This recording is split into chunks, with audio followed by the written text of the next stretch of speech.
Assalamualaikum warahmatullahi wabarakatuh. Sebelum kita melanjutkan sesi perkuliahan kita hari ini, seperti biasa, marilah kita berdoa agar Allah Subhanahu wa taala memberikan kita kefahaman, menambah ilmu kita, memberi keberkahan dan memberi manfaat yang baik dari apa yang kita pelajari. Berdoa dimulai. Bismillahirrahmanirrahim. Rabbi zidni ilma warzuqni fahma waj'alni minas sholihin. Ya Allah, tambahkanlah aku ilmu dan berikanlah aku karunia untuk dapat memahaminya, dan jadikanlah aku termasuk golongan-golongan orang yang soleh. Amin.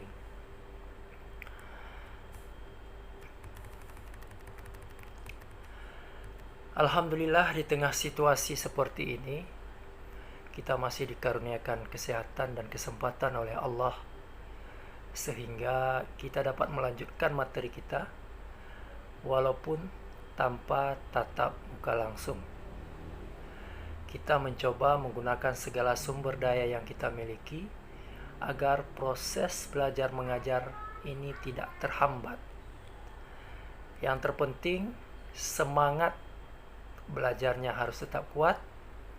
Jangan karena situasi seperti ini malah kita jadikan jangan karena situasi seperti ini malah dijadikan atau dimanfaatkan untuk bermalas-malasan, tidak produktif. Kita harus mampu menciptakan keadaan krisis menjadi peluang untuk berbuat hal-hal yang penuh manfaat. Situasi seperti sekarang ini memberi kita banyak sekali waktu luang. Jika waktu ini dapat kita manfaatkan dengan baik, niscaya kita akan lebih beruntung tatkala krisis ini berakhir nantinya. Mari kita mematuhi segala bentuk anjuran dan himbauan pemerintah supaya kita dapat keluar dari situasi genting ini dengan segera. Dan jangan lupa berdoa, karena hanya kepada Allah kita meminta pertolongan dan Allah adalah sebaik-baiknya penolong. Amin. Baik saudara-saudari sekalian, sekarang kita mulai perkuliahan kita ya. Sebagaimana nama mata kuliah kita, sumber daya pertanian lokal. Maka sedikit saya ingin menggambarkan bahwa mata kuliah ini merupakan mata kuliah khusus untuk menginterpretasikan visi Fakultas Pertanian Universitas Syahkuala yang ingin menjadi pusat pendidikan, penelitian dan pengabdian kepada masyarakat yang unggul dan terkemuka dalam bidang pertanian berbasis sumber daya dan kearifan lokal di Indonesia.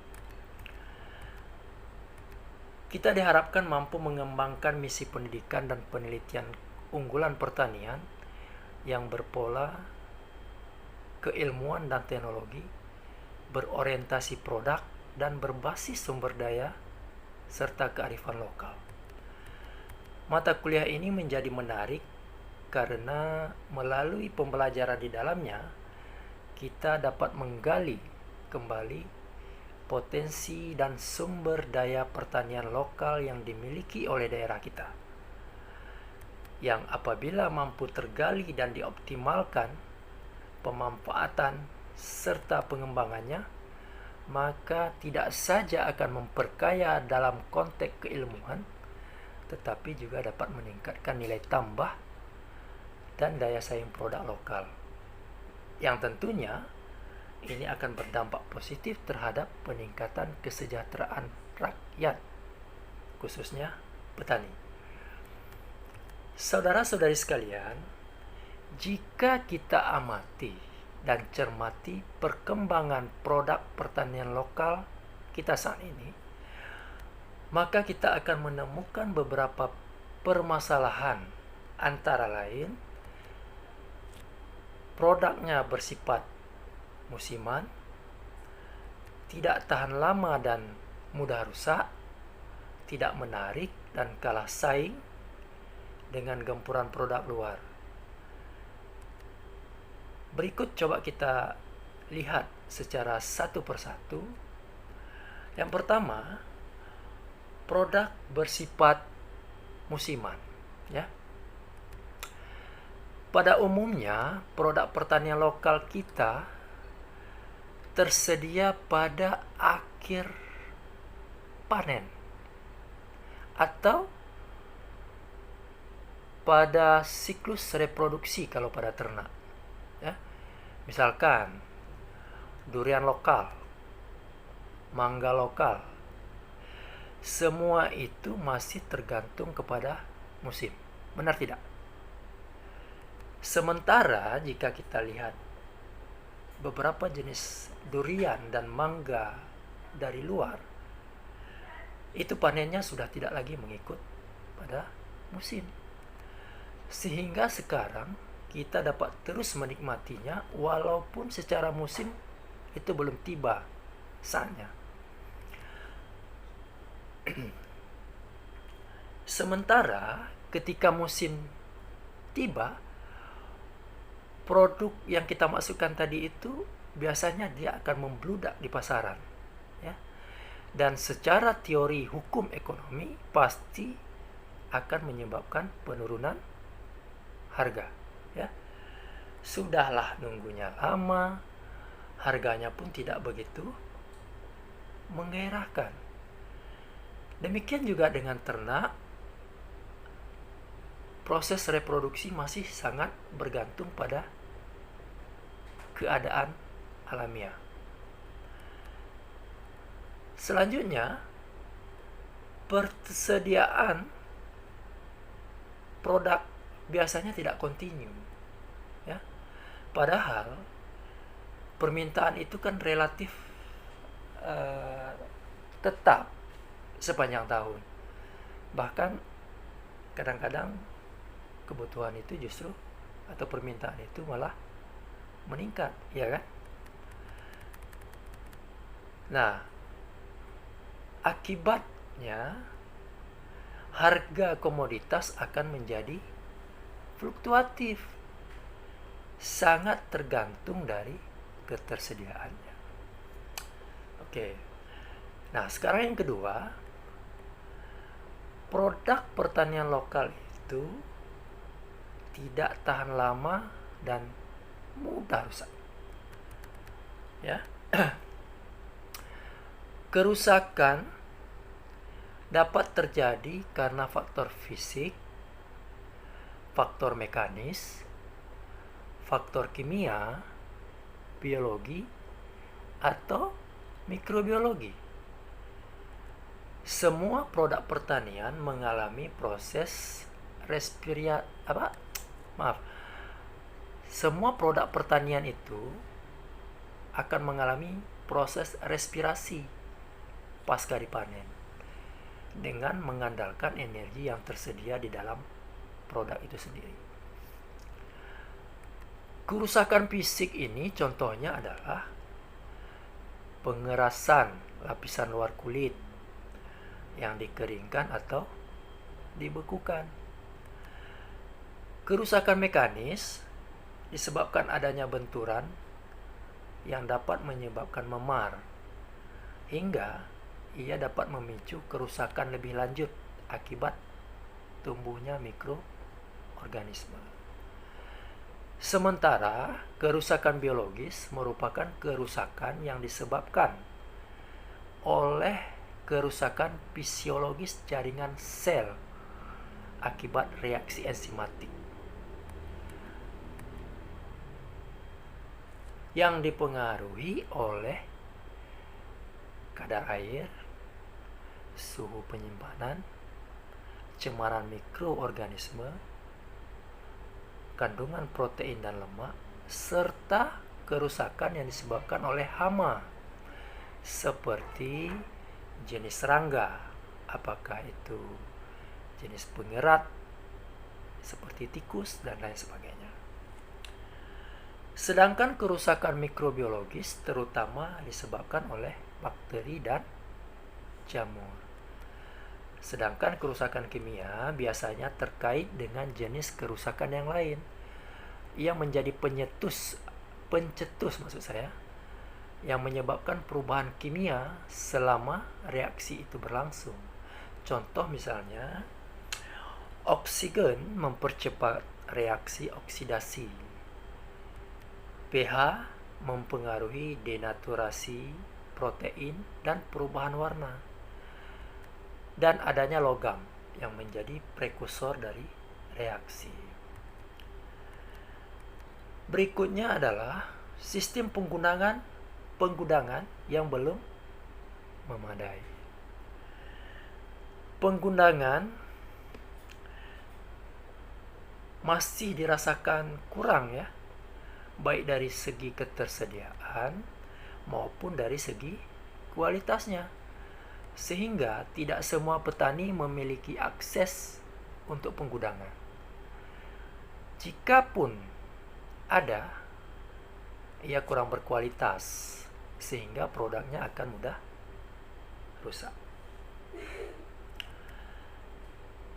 Selanjutnya, kita juga menyadari bahwa teknologi penanganan pasca panen kita belum memadai. Umumnya, petani kita tidak begitu peduli atau memperhatikan permasalahan pasca panen ini. Bisa saja hal ini disebabkan oleh kurangnya penguasaan teknologi. Kemudian sistem transportasi yang tidak efektif dan tidak efisien juga menyebabkan lambatnya proses dari distribusi produk pertanian. Kita tahu bahwa secara geografis letak kebun atau lahan pertanian kita itu jauh dari pusat pasar. Jika tidak didukung oleh infrastruktur transportasi yang memadai, maka distribusi produk pertanian ini menjadi persoalan yang serius. Coba lihat bagaimana produk-produk hasil pertanian kita dari daerah dataran tinggi Tanah Gayo misalkan. Mereka itu memerlukan waktu tempuh yang relatif lama. Apakah itu ke Banda Aceh atau ke Sumatera Utara ya, ke Medan. Nah, karena jarak tempuh yang sangat jauh, tentunya akan terjadi resiko bermacam-macam, termasuk keterlambatan proses pengiriman, sehingga produk-produk yang kita kirim itu menjadi tidak begitu segar ketika tiba di tangan konsumen. Nah, yang ketiga, tidak menarik dan kalah saing dari gempuran produk luar. Kurangnya inovasi dalam menampilkan produk agar menjadi lebih menarik itu menjadi satu hal juga ya. Jika dibandingkan dengan produk yang sama, harus kita akui bahwa produk lokal memang terlihat lebih kurang menarik. Hal ini disebabkan karena produk lokal dibiarkan tampil apa adanya, tanpa sentuhan teknologi maksudnya ya, atau sentuhan inovasi. Sementara produk luar biasanya muncul dalam bentuk kemasan dan tampilan yang lebih menarik, elegan, serta mewah. Dan ini yang memprihatinkan kita bahwa masyarakat kita secara umum masih merasa bangga mengkonsumsi produk luar ketimbang produk lokalnya sendiri. Ada perasaan dalam kebanyakan masyarakat kita, barangkali termasuk kita-kita ini, seolah-olah mengkonsumsi produk lokal terkesan kampungan, sementara mengkonsumsi produk luar dianggap nge-tren atau modern. Nah, hal seperti ini akan semakin menyudutkan posisi produk lokal. Hingga pada akhirnya ia kehilangan perhatian dan lambat laun dengan sendirinya dia akan musnah atau punah. Kemudian belum adanya upaya proteksi produk lokal dari segi kebijakan. Secara natural kita membiarkan proses substitusi produk lokal ke produk luar tersebut kepada mekanisme pasar. Produk lokal dibiarkan tidak mampu bersaing dengan produk luar. Karena kita belum memiliki kesadaran akan pentingnya potensi produk lokal untuk diproteksi. Kita belum bangga dengan apa yang kita miliki sendiri, sehingga pada saat produk tersebut punah atau beralih posisi menjadi produk luar, coba kita sama-sama ngecek nih, atau melakukan survei kecil-kecilan ke pasar, ya.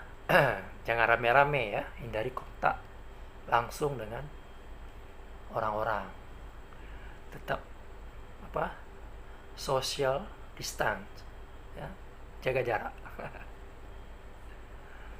Jika kita cek atau survei pasar, maka akan terlihat betapa saat ini sebenarnya produk luar itu sudah mulai menguasai pasar kita.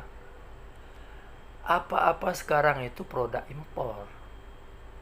Bahkan petani kita pun cenderung lebih banyak menanam jenis tanaman luar dibanding dengan jenis tanaman lokal atau asli. Demikian juga dengan ternak atau produk-produk pertanian yang lain. Nah, selain fenomena di atas, menurut saudara-saudari sekalian, kira-kira apa yang menjadi faktor lain yang menyebabkan semakin lemahnya posisi produk lokal ini?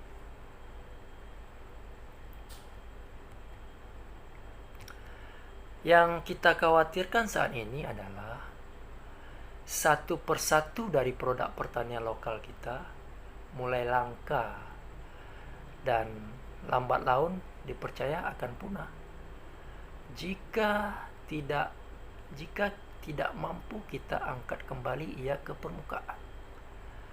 Saudara-saudari barangkali pernah dengar yang namanya buah jeruk purut manis?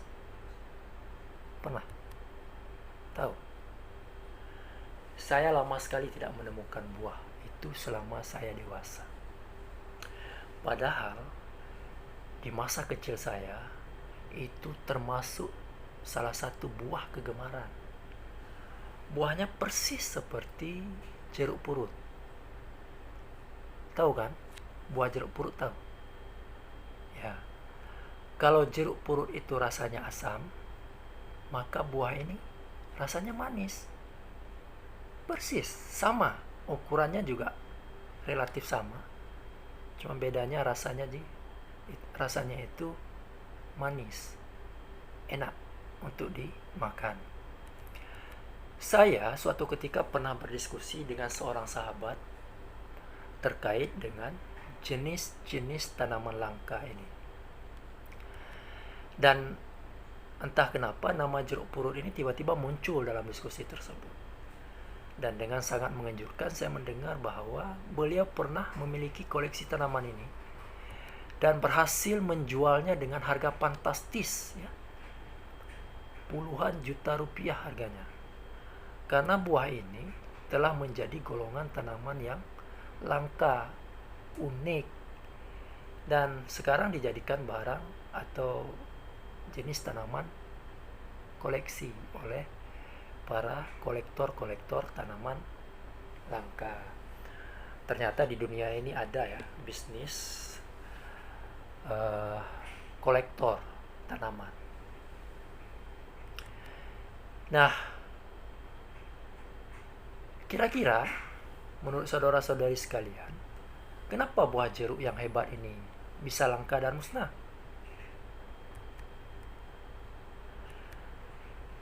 Saat saya masih kecil, saya ingat betul jika buah jeruk manis yang sekarang sangat mudah kita temukan di pasaran, itu awalnya adalah barang mewah.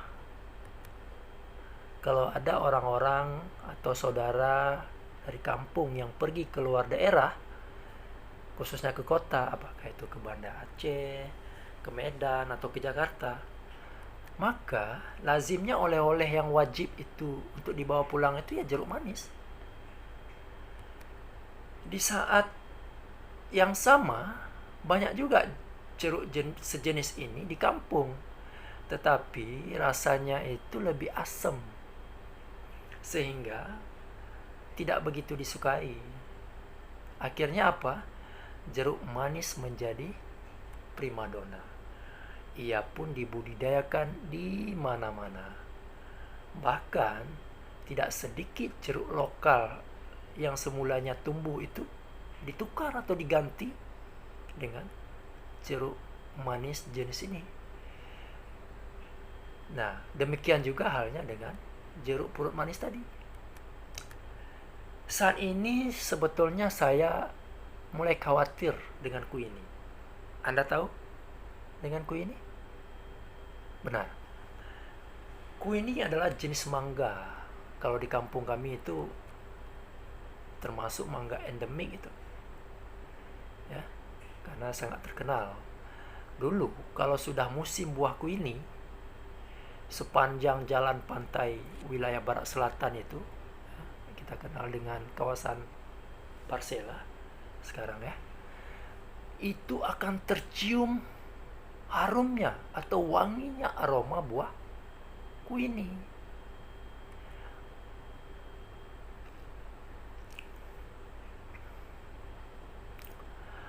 Mangga jenis ini dikenal sebagai mangga yang paling berbau.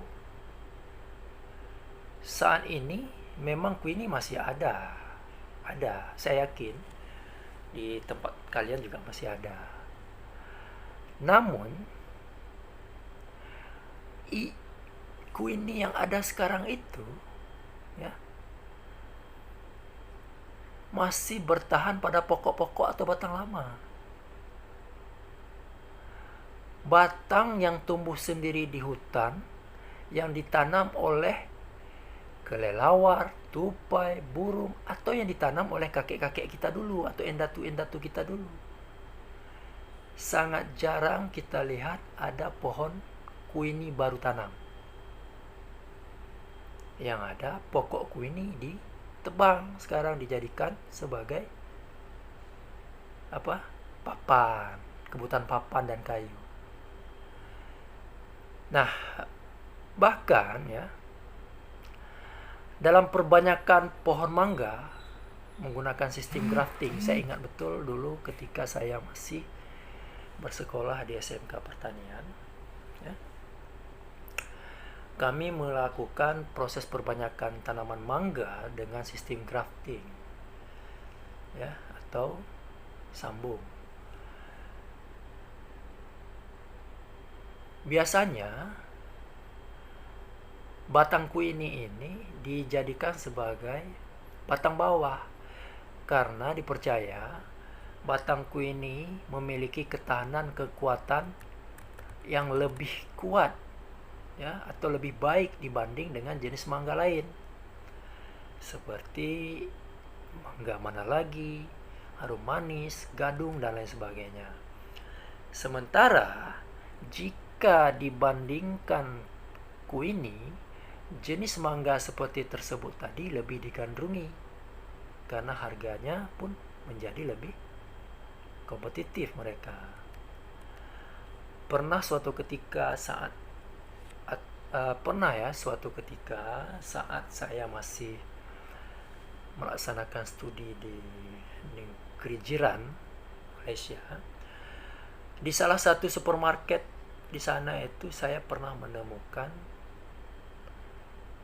buah kue ini. Pada label display jelas di sana tertera buah kue ini Thailand. Ya. Yang harganya lebih tinggi dibanding dengan jenis mangga lain yang pada saat itu ada di rak buah yang sama. Artinya, Queenie sebetulnya juga memiliki prospek yang cerah. Saya jadi membayangkan Queenie Aceh bisa menerobos pasar luar negeri, ya. Seperti buah-buah dari luar itu yang masuk membanjiri pasar di dalam negeri. Dan tentunya masih banyak contoh-contoh yang lain yang bisa kita lihat di sekeliling kita. Jambu air juga mulai langka. Ia digantikan dengan jambu madu. Benar nggak? Ya. Kemudian buah jamblang. Ya. Tahu nggak buah jamblang? Buah jambekling. Ya. Itu kan buahnya itu mirip dengan anggur ya. Tapi bisa nggak buah jamblang menyaingi posisi anggur? Nah, ini tantangan. Demikian juga dengan buah rumbia misalnya. Jika dibandingkan dengan salak, ya, benar. Nah, sekarang coba ya, manfaatkan waktu saudara-saudari sekalian untuk melakukan observasi lanjutan. Ya. Lakukan inventarisasi jenis-jenis buah-buahan lokal yang ada di sekeliling kita. Lalu coba dipikirkan ide apa yang bisa kita tuangkan atau yang kamu tuangkan, dan bagaimana kita melakukan pengembangannya. Minggu depan saya akan memperlihatkan kepada kalian hasil observasi dan inventarisasi yang pernah saya lakukan terhadap produk-produk ini. Ya. Jadi segala bentuk pertanyaan dan diskusi dapat dilakukan di kolom komentar tayangan video ini. Saya harap pertemuan ini bermanfaat. Sampai jumpa pada topik kuliah selanjutnya. Billahi taufik wal hidayah. Wassalamualaikum warahmatullahi wabarakatuh. Tetap jaga kesehatan. Ikuti anjuran pemerintah. Oke?